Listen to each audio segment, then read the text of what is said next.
Boris Johnson and Philip Hammond left yesterday's marathon special cabinet meeting side by side in a carefully choreographed display of unity.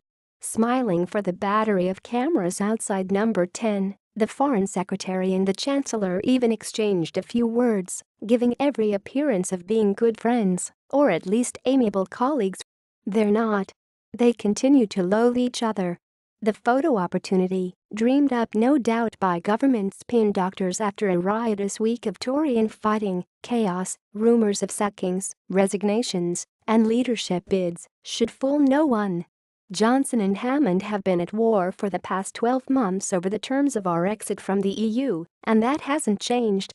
During the 2.5-hour cabinet meeting to discuss the Prime Minister's keynote speech on the EU, to be delivered in Florence today, the bitter row triggered by Johnson's passionately argued 4,200-word manifesto in the Daily Telegraph last week for a clean Brexit, with no divorce payment, was virtually ignored. In her opening remarks, Mrs. May made only a glancing reference to the need for ministers to be more cautious about what they said in public. She and Johnson had already kissed and made up on the 7-hour flight back from New York, where they had been attending the United Nations General Assembly. The Foreign Secretary has now accepted a 2-year transition deal costing £20 billion if it leads to a complete break with the EU. David Davis, the Brexit secretary who, like Mrs. May and the rest of the cabinet, learned of Johnson's article just minutes before publication, spoke after the PM. "He was a model of geniality," said one source. "But we know he was secretly still seething with Boris. His article suggests to the EU that he can't deliver a united cabinet, let alone a united parliament when negotiating a deal." And as for the Chancellor, he was conspicuously on message with Mrs. May, racing through his comments on her speech. But no doubt he was seething too. In the immediate aftermath of publication, Johnson's manifesto was reported as a direct challenge to the authority of the Prime Minister ahead of today's speech. In fact, what Johnson was doing was pointing his heavy artillery at Hammond and the Treasury, who he believes are deliberately talking down the advantages of Brexit. "It's quite wrong to think it was an attack on the PM," a source close to Johnson told me.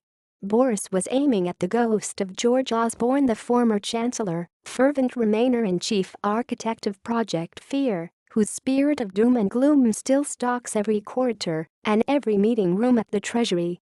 Conor Burns, the Tory MP who is Johnson's parliamentary private secretary, said it was long overdue for a minister to make the positive case for Brexit, and Boris was the man to make it.